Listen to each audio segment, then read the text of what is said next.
Assalamualaikum warahmatullahi wabarakatuh. Bismillahirrahmanirrahim. Alhamdulillahirabbil alamin wa bihi nasta'in ala umuri dunya waddin. Wassalatu wassalamu ala asyrafil anbiya'i wal mursalin wa ala alihi wa sahbihi wa man sara ala nahjihi bi ihsanin ila yaumidin wa ba'd. Hadirin yang Allah muliakan, alhamdulillah kita panjatkan puji dan syukur kita kepada Allah Subhanahu wa taala atas segala nikmat dan karunia yang Allah berikan kepada kita. Nikmat yang begitu banyak, begitu indah, khususnya nikmat bersama dengan bulan Ramadan, bulan penuh berkah, bulan rahmat, bulan dibukanya pintu-pintu surga dan ditutupnya pintu-pintu neraka, bulan di mana setiap malam ada pembebasan dari siksa api neraka. Maka siapa orang yang beriman yang tidak gembira dengan kedatangan bulan ini, dan siapa juga orang yang memiliki keimanan tidak berharap ketika dia berada di bulan ini. Oleh karena itu, hadirin yang Allah muliakan, bersyukurlah kepada Allah Subhanahu wa taala atas segala nikmat yang Allah berikan kepada kita, dan kita berada di hari yang ke-6, dan tepatnya di penghujung hari yang ke-6, karena insyaallah ta'ala tidak sampai 1 jam kita akan berpisah dari hari yang ke-6 masuk ke malam yang ke-7. Oleh karena itu terus kita ingatkan bahwa jaga di awal Ramadan ini, jaga fase awal, karena menjaga fase awal sangat penting. Al-Imam Ahmad bin Harb pernah menyatakan bahwa man sahhat bidayatuhu sahhat nihayatuh. Barang siapa yang fase awalnya baik dan benar, maka insya Allah fase akhirnya pun juga baik dan benar. Ini adalah kaidah para ulama. Dan jagalah fase awal Ramadan kita, insya Allah 10 malam terakhir kita pertahankan dan mendapatkan Lailatul Qadar. Dan hadirin yang Allah muliakan, syaitan akan menggoda kita dan akan mengatakan bahwa tunda saja, dan tunda saja, karena Lailatul Qadarnya ada di 10 malam terakhir, iktikafnya ada di 10 malam terakhir. Kenapa sudah semangat dari awal?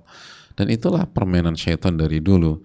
Makanya ulama mengatakan bahwa at-taswif jundun min junudi iblis, menunda-nunda itu memang bala tentaranya si iblis. Maka hendaknya kita jaga hari-hari awal ini agar kita bisa mendapatkan taufik dari Allah Subhanahu wa taala, lalu kita bisa mengontrol perjuangan kita di Ramadan tahun ini, dan semoga kita keluar dengan predikat takwa. Amin ya rabbal alamin. Sebagaimana salawat dan salam semoga senantiasa tercurahkan kepada junjungan kita, Nabi kita, Rasul kita Muhammadin sallallahu alaihi wasallam, beserta para keluarga, para sahabat, dan orang-orang yang istiqomah berjalan di bawah naungan sunnah beliau sampai hari kiamat kelak. Hadirin yang Allah muliakan, sebagaimana yang telah kita bahas di kajian sore ini, bahwa untuk berhasil di bulan Ramadan, untuk menjadi ahli takwa, dan untuk berhasil meraih ibadah puasa yang memiliki ruh, yang memiliki jiwa, yang kita kerjakan zahir dan batin, salah satu komponen yang kita butuhkan adalah teladan. Salah satu komponen yang kita butuhkan adalah teladan. Kita perlu keteladanan dari para ahli puasa papan atas dunia.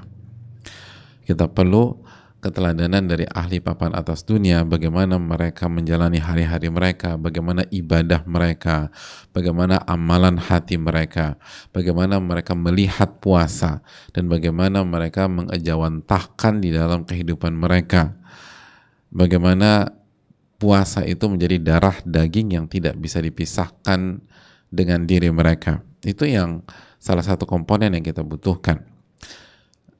Oleh karena itu, pada kesempatan kali ini kita akan bersama salah satu ahli puasa papan atas dunia yang tercatat di dalam buku-buku biografi dan dijelaskan oleh para ulama.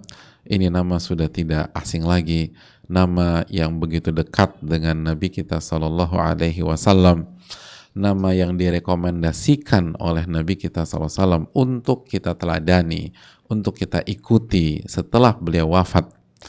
Siapa lagi kalau bukan Umar bin Al-Khattab radhiyallahu taala anhu warḍah. Hadirin Allah muliakan. Umar bin Khattab radhiyallahu taala dinyatakan oleh banyak para ahli sejarah adalah salah satu ulama, salah satu tokoh, salah satu sahabat, salah satu nama besar yang sangat dikenal dengan puasanya. Sangat dikenal dengan puasanya. Bahkan sebagian ulama mengatakan bahwa semakin beliau berumur, semakin luar biasa puasa beliau. Jadi bukannya mengendur, bukannya semakin melemah, tapi semakin luar biasa. Dan ada banyak cerita tentang Umar bin Khattab radhiyallahu taala dan sangat layak untuk kita teladani, sangat layak untuk kita ikuti dan kita contoh. Ini adalah sosok yang benar-benar fenomenal. Bagaimana tidak, sedangkan Nabi kita SAW bersabda tentang beliau, laukana ba'di nabiyyun lakana Umar. Kalau ada nabi setelahku, maka nabi itu Umar. Tapi karena nggak ada nabi setelah Nabi SAW, maka nggak mungkin hal itu. Jadi itu bahasa yang sangat menekankan. Kalau ada nabi setelahku, nabi itu adalah Umar bin Khattab radhiyallahu taala an. Dan Nabi kita juga sallallahu alaihi wasallam menyatakan, iqtadu billadaini min ba'di Abi Bakar wa Umar. Ikutilah dua sosok setelah diriku wafat. Dua sosok setelah diriku wafat, yaitu Abu Bakar dan Umar radhiyallahu taala anhuma. Dan hadirin Allah muliakan, ada banyak cerita tentang Umar bin Khattab radhiyallahu taala an. Dan pada kesempatan kali ini kita akan mendengar khutbah beliau ketika bulan Ramadan, khususnya ketika masuk bulan Ramadan. Khutbah yang bisa dicek di dalam Musnad Al-Faruq Amir Al-Mu'minin Abi Hafs Umar bin Khattab, karya salah satu ulama Syafi'iyah besar, Al-Imam Ibnu Katsir rahimahullahu ta'ala. Apa yang disampaikan oleh ahli puasa papan atas ini? Dan sekali lagi, nasihat dari ahli puasa yang sudah membuktikan dirinya itu pastilah sangat ditunggu-tunggu, dan powernya, kekuatannya itu jauh lebih kuat daripada jika nasihat itu berasal dari kita-kita yang bukan merupakan ahli puasa papan atas, gitu loh. Kan beda kalau Messi kasih nasihat tentang bola dengan Nuzul Dzikri kasih nasihat tentang bola, gitu loh. Sangat tidak imbang sama sekali. Oleh karena itu khutbah dari Umar ini perlu kita renungkan dan perlu kita camkan. Hadirin Allah muliakan, dari Abdullah bin Ukaim Al-Juhani, beliau menyampaikan bahwa kana Umar bin Al-Khattab radhiyallahu taala an idza dakhala syahrul Ramadan. Umar bin Khattab jika telah masuk bulan Ramadan, shallalana salatal maghrib, maka beliau salat maghrib seperti biasa. Lalu setelah salat maghrib beliau berkhutbah dengan khutbah yang singkat. Beliau menasihati kaum muslimin, beliau menasihati umat Islam, beliau menyemangati orang-orang yang bertakwa di bulan Ramadan ini. Mari kita simak apa nasihat beliau. Beliau mengatakan, amma ba'du fa inna hadha syahra syahrun kataballahu alaikum siyamahu. Sesungguhnya bulan ini, kata Umar bin Khattab radhiyallahu ta'ala adalah bulan di mana Allah wajibkan kalian berpuasa. Jadi Allah wajibkan kalian untuk berpuasa. Lihat bagaimana nasihat dari seorang pakar, seorang ahli puasa papan atas. Nasihat yang berkiblat ke ayat-ayat Al-Quranul Karim dan hadis-hadis Nabi Sallallahu Alaihi Wasallam. Nasihat yang berkiblat ke dalam surat Al-Baqarah ayat 183, ya ayyuhalladzina amanu kutiba alaikumus siyam kama kutiba alal ladzina min qablikum la'allakum tattaqun. Wahai orang-orang beriman, diwajibkan atas kalian berpuasa sebagaimana diwajibkan atas umat-umat sebelum kalian agar kalian bertakwa. Diwajibkan atas kalian berpuasa. Itulah yang Allah firmankan dalam surat Al-Baqarah ayat 183. Dan di nasihatnya Umar bin Khattab, beliau menyampaikan di bulan ini kalian diwajibkan berpuasa. Dan ini sebuah pengingat, karena sampai detik ini hadir masih banyak umat Islam yang nggak puasa.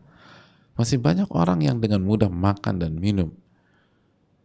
Dia lupa bahwa ini adalah momentum bagi ahli takwa dan sekaligus ancaman bagi orang-orang yang tidak beribadah kepada Allah Subhanahu wa Ta'ala.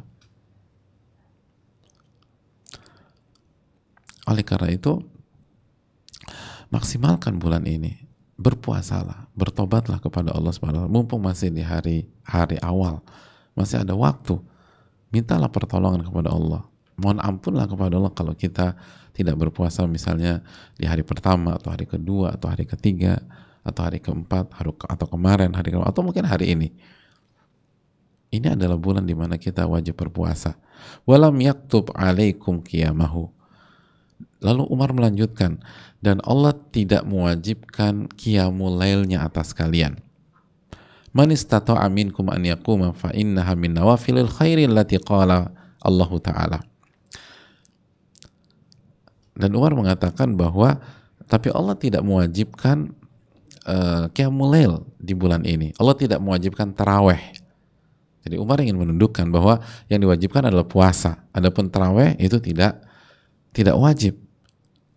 Tidak. Man istata'a minkum an yaquma fa innaha min nawafil khairi allati qala Allah Ta'ala. Adapun yang mampu untuk qiyamul lail, adapun yang mampu untuk taraweh, untuk tahajud, maka ini adalah amal-amal baik yang disunahkan oleh Allah Subhanahu wa Ta'ala. Jadi bukan berarti ditinggalkan. Yang mampu qiyamul lail, kata Umar. Yang mampu sholat, yang mampu taraweh, yang mampu tahajud. Ini adalah kebaikan-kebaikan yang disunahkan oleh Allah Subhanahu wa Ta'ala. Tapi nggak wajib. Lihat bagaimana ahli puasa papan atas dunia itu Umar bin Khattab sangat proporsional. Ya kalau wajib ya wajib, kalau sunnah jangan dikatakan wajib hanya agar orang-orang semangat untuk beribadah. Enggak. Umar mengatakan enggak wajib. Ya mampu sholat. Wa man lam yastati minkum an yaquma falyanam ala firasyih. Dan barang siapa yang enggak mampu silakan tidur. Yang enggak mampu taraweh, yang enggak mampu tahajud, yang enggak mampu qiyamul lail, silakan dia tidur di atas kasurnya. Lihat bagaimana rahmah. Jadi Umar itu enggak memaksakan semua orang harus seperti beliau misalnya, harus seperti Ubay bin Ka'ab, harus seperti Abdullah bin Amr bin As. Enggak, barang siapa yang enggak mampu silakan istirahat. Dan itulah orang-orang yang para ahli puasa itu jiwanya punya sifat rahmah kepada kaum muslimin, kepada enggak nuntut orang menjadi seorang perfeksionis. Nggak nuntut orang harus sesuai dengan idealisme dia, tidak. Dia idealis dengan dirinya, tapi dia menyikapi masyarakat dengan kondisi mereka masing-masing. Yang mampu salat taraweh, yang nggak mampu silakan istirahat. Kok dipaksa? Nggak diharuskan. Ini Umar bin Khattab radhiyallahu ta'ala. Nggak dinyinyirin, masa nggak terawih? Ya mungkin dia nggak mampu hadirin. Orang kan nggak seperti kita, orang nggak seperti Anda, orang nggak seperti semuanya sehebat orang-orang yang diberikan kekuatan oleh Allah Subhanahu wa Ta'ala. Bisa jadi dia nggak mampu. Lihat Umar bin Khattab radhiyallahu ta'ala, bagaimana sifat rahmahnya. Irhamu man fil ardi yarhamkum man fis sama, kata Nabi SAW. Sayangilah yang ada di bumi, maka engkau akan disayangi oleh yang ada di atas langit. Dan begitulah karakter orang-orang yang berpuasa. Orang-orang yang berpuasa itu hatinya itu sangat peka terhadap pihak lain, khususnya orang-orang yang nggak mampu, khususnya orang-orang yang punya kesulitan. Kenapa? Ya karena puasa mendidik dia. Dengan dia berpuasa, dia bisa merasakan pahitnya rasa lapar, pahitnya rasa haus. Dia bisa bersahabat dengan kondisi yang mungkin hanya dialami oleh orang-orang kecil, orang-orang yang miskin, yang fakir, kekurangan makanan, kurang minum, sehingga rasa empatinya itu kuat, kepekaannya itu kuat, dan nggak nuntut orang seperti dia. Dan dia hanya mewajibkan apa yang Allah dan Rasulnya wajibkan. Dan kalau Allah dan Rasulnya menyatakan sunnah, maka dia katakan itu sunnah. Lihat Umar bin Khattab radhiyallahu ta'ala an. Kau mentang-mentang beliau Amirul Mukminin, Khalifah, lalu ibadahnya luar biasa, ketakwaannya bintang 5, kesayangannya Nabi kita Sallallahu Alaihi Wasallam, ranking kedua di umat ini setelah Abu Bakar, lalu semuanya dipukul rata harus seperti saya. Enggak demikian. Inna dina yusrun, kata Nabi SAW, agama ini mudah. Falan yushadda dina ahadun illa ghalaba, dan tidak ada yang memaksakan dirinya dalam beragama kecuali dia akan kalah, dia akan jatuh sendiri. Nggak boleh maksa, nggak boleh maksa. Nah, kita kadang-kadang seringkali, khususnya kita yang sudah hijrah atau yang baru ngaji dan seringnya suka maksa lingkungan, suka maksa keluarga, gitu loh. Suka ibu-ibu yang udah ngaji suka maksa suaminya, suami-suami suka maksa istrinya, gitu loh. Lagi ibu-ibu kan kalau udah baru dapat hidayah, dapat taufik, lalu ngaji militan semua, masya Allah. Pokoknya harus qiyamul lail. Itu suami tidur jam 2 diguyur sama dia pakai 1 ember. Lo gimana jamaah sekalian? Dan itu pernah banyak jadi. Harus sabar, jangan dipaksa orang. Pelan-pelan, nggak mampu tidur, kata Umar. Bayangkan, suruh tidur. Masa nggak mampu? Giliran kerja aja bisa, masa tarawih tidur? Loh, ini nggak diwajibkan oleh Allah. Tapi jelas Umar anjurkan. Makanya parameternya man istata'a minkum, barang siapa yang mampu, bukan barang siapa yang mau. Ini mampu. Kalau mampu, kerjakan. Ini amal soleh, ini Ramadan. Ini bulan rahmah, ini bulan ampunan. Bangun, tarawih, qiyamul lail, tahajud. Dan kita tahu tarawih di zaman Umar itu lamanya luar biasa. Sampai zamannya tuh bawa tongkat dan bawa kayu masing-masing.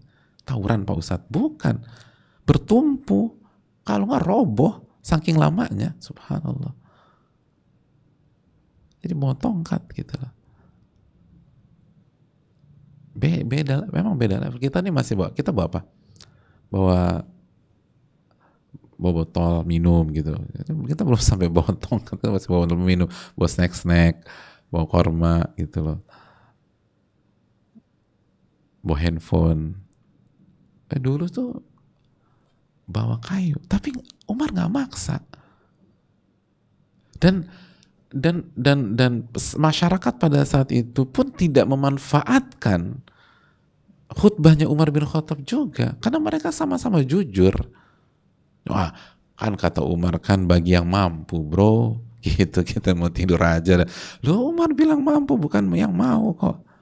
Mampu nggak? Mampu, ya udah kita sholat deh, kita tarawih, sayang sebulan. Masa nggak bisa sebulan? Ini kan sebulan.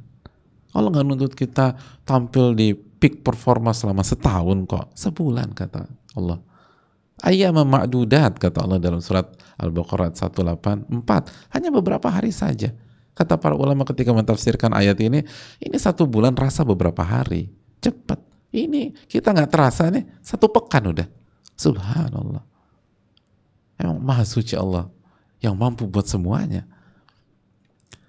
Tanpa sadar udah sepekan kita. Begitu maghrib insya Allah adzan maghrib berkumandang atau masuk waktu maghrib, kita masuk malam ke-7 sepekan, cepat. Jadi jangan kalah dengan syaitan, jangan kalah dengan tipu daya iblis sehingga kita ngantuk terus malas-malesan tarawehnya. Ini cuma sebentar kok, nggak lama. Tapi kalau nggak mampu silakan istirahat. Wa man lam yastati minkum an yaquma falyanam ala firashi. Barang siapa yang nggak mampu untuk qiyamul lail, untuk tarawih, untuk tahajud, silakan dia tidur di atas kasurnya. Nggak dipaksa sama Umar. Lihat bijak ya, itu bijak, sangat bijak. Itu ahli puasa tuh harus bijak. Kita nih harus bijak. Dan itu puasa menempa kita. Puasa menempa kita. Karena puasa salah satunya adalah mengontrol hawa nafsu. Dan musuh kebijaksanaan adalah hawa nafsu. Tadi itu kan yang kita kontrol di bulan Ramadan. Dengan puasa. Kita tekan hawa nafsu kita. Hawa nafsu bawaannya kalau udah lagi panas-panas pengennya makan es kelapa muda udah. Tapi puasa nih kita. Gak bisa. Lagi puasa nggak bisa, walaupun es kelapa mudanya itu ngeledekin kita, tetap aja kita nggak emosi. Kok bisa sih mas nggak emosi, itu depannya es kelapa muda gitu. Pasti mas lagi puasa ya, alhamdulillah. Itu kuncinya apa mas? Nggak emosi ketika depannya es kelapa muda. Kuncinya saya lagi mesen jus alpukat. Oh sama aja. Jadi dia nggak puasa juga. Jadi hadirin yang Allah muliakan, maksudnya bukan demikian. Maksudnya adalah dia bisa nahan, dan akhirnya bijak seperti Umar bin Khattab, bijak, nggak arogan, nggak memaksakan orang di level beliau. Kita lanjutkan. Waliyattaqi minkum insanun an yaqula asumu in sama fulan wa aqumu in qama fulan. Man sama minkum aw qama falyaj'al dzalika lillahi ta'ala. Dan bertakwalah kepada Allah. Bertakwalah kepada Allah salah seorang dari kalian, sehingga jangan sampai dia mengatakan aku puasa karena si fulan puasa. Fulan tuh istilah anonim buat seseorang yang identitasnya disamarkan atau nggak perlu disebutkan. Atau hanya sebagai contoh, jadi nggak penting identitas. Jadi asumu in shoma fulan, aku berpuasa jika fulan berpuasa. Wa aqumu in qama fulan, aku taraweh kalau si fulan taraweh. Nah ini jangan sampai mengatakan demikian. Saya puasa kalau si fulan puasa. Lu puasa nggak? Enggak. Ayo udah gue buka deh. Kok buka? Atau taraweh. Kalau gengnya taraweh semangat. Kalau gengnya nggak taraweh deh. Teman-temannya taraweh pada taraweh. Kalau temannya nggak taraweh. Atau parameternya imam. Kalau imam si A taraweh, dia taraweh.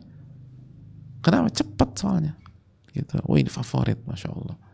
Tapi kalau imamnya agak lama, gue nggak taraweh deh. Lu jangan patokan itu. Imam macam-macam. Ada yang lebih cepat, ada yang agak lambat. Udah, siapapun imamnya, selama rukun-rukun sholat terpenuhi, tumakninahnya dapat, sholat udah, bismillah. Kadang-kadang tuh kita milih, nggak tarawih, imamnya nggak punya perasaan, masa bacanya panjang banget. Jadi jangan patokan si A, si B, si C. Man shoma minkum aw qama falyaj'al dzalika lillahi ta'ala. Barang siapa yang puasa dan tarawih, maka jadikanlah itu untuk Allah Subhanahu wa taala. Lihat tauhid yang ditanamkan oleh Umar bin Khattab radhiyallahu taala, keikhlasan yang ditekankan. Dan ini berkiblat ke sabda Nabi, man shoma Ramadan imanan. Barang siapa yang berpuasa Ramadan dengan iman, bukan dengan ikut-ikutan. Iman. Wahtisaban, mengharapkan pahala dari Allah, bukan mengharapkan si A, bukan mengharapkan si B, bukan mengharapkan si C, mengharapkan pahala dari Allah. Ghufira lahu ma taqaddama min dzambi, maka Allah akan ampuni dosa-dosanya yang telah lalu.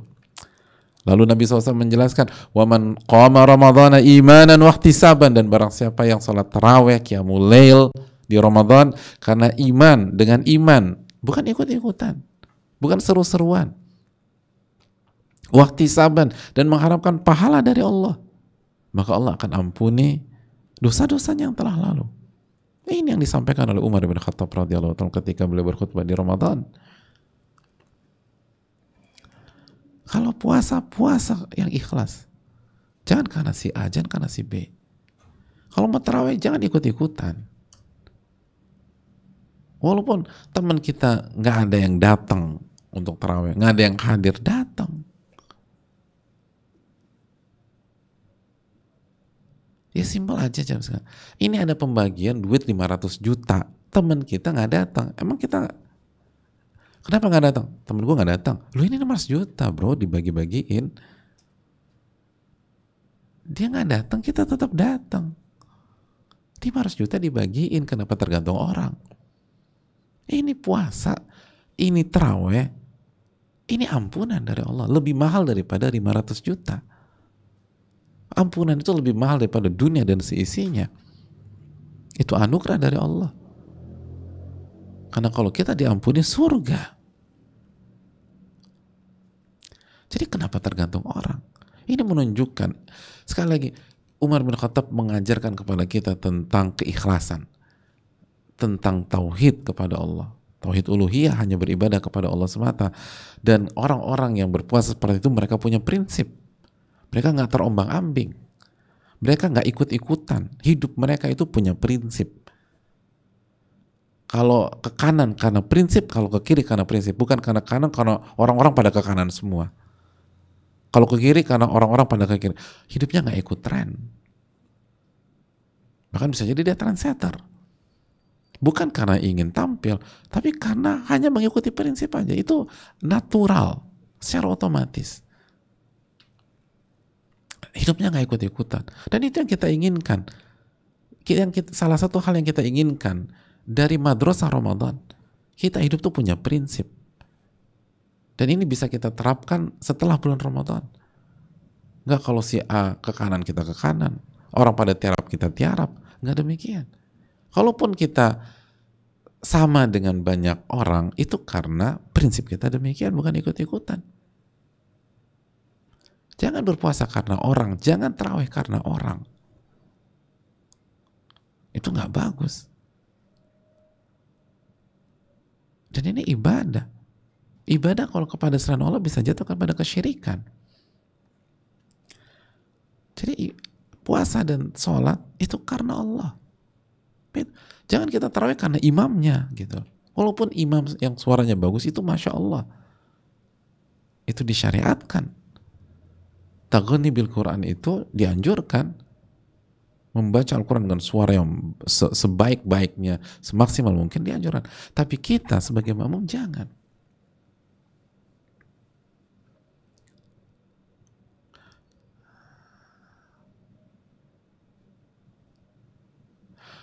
Bahkan sebagian ulama memberikan nasihat yang sangat sangat dalam bagi kita. Kata mereka diantaranya yang kasih nasihatnya Syekh Abdul Aziz bin Baz rahimahullah ta'ala, salah satu ulama besar di abad ke-20.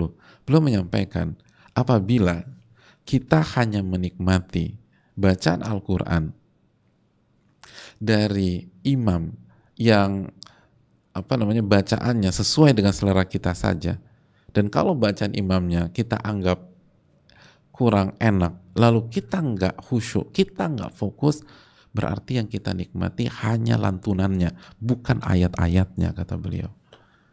Jadi yang kita nikmati hanya iramanya, bukan firman Allahnya. Betul, irama yang enak itu memberikan pengaruh, tapi masa sampai buyar kekhusyuan semua? Kalau sama sekali nggak khusyuk, berarti yang Anda nikmati apa? Padahal yang harus kita tadabburikan ayatnya. Di samping bacaan itu penting, makanya kan taghni itu penting, dan itu anjuran dari Nabi SAW. Tapi bukan berarti itu menjadi alasan kita datang atau tidak datang, itu poinnya. Datang, kita datang. Dan kita berusaha mentadaburi ayatnya sebelum kita menikmati lantunannya. Ayatnya intinya kan. Yang jadi firman Allah itu kan ayatnya. Itu kata sebagian para ulama. Oleh karena itu jangan sampai kita puasa karena si A, kita sholat karena si B. Jangan. Walaupun teman-teman kita nggak ada yang terawih, kita terawih. Atau misalnya orang rumah misalnya. Jangan karena satu rumah nggak ada yang terawih karena belum, artinya kita juga baru berhijrah, kita masih sendirian di rumah, ya udah kita terawih aja. Jangan tergantung orang rumah. Jangan tergantung orang rumah. Puasa itu karena Allah.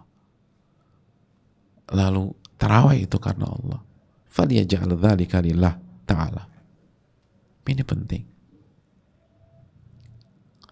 Hadirin Allah muliakan, kita wa aqilul lagwa fi buyutillah. Wa'lamu anna ahadakum fi salatin mantadhara as-salah. Dan kurangi hal-hal yang tidak bermanfaat atau pembicaraan yang tidak bermanfaat atau yang kurang bermanfaat di rumah-rumah Allah. Dan ini khutbah pada saat Ramadan, kurangi pembicaraan yang tidak bermanfaat. Kurangi.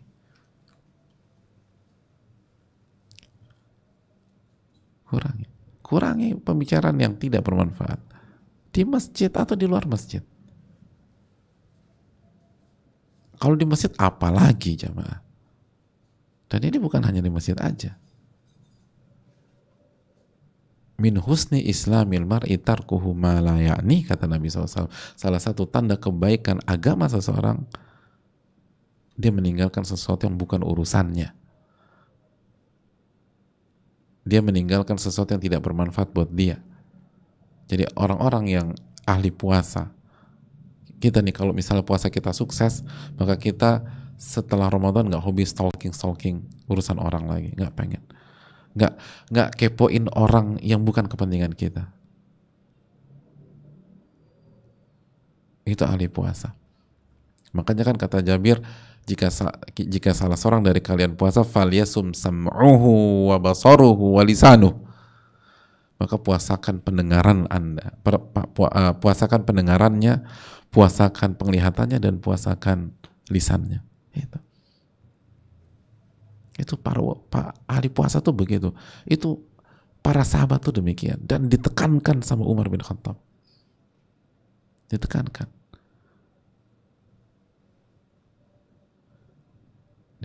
Dan ingatlah kata Umar bin Khattab, jika kita menunggu sholat, maka kita terhitung sedang mengerjakan sholat.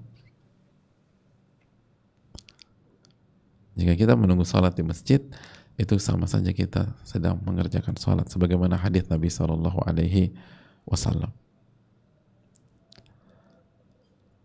Itulah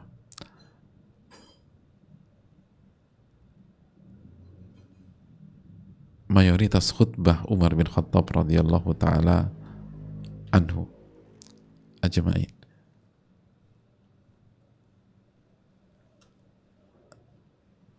Yang harus kita camkan.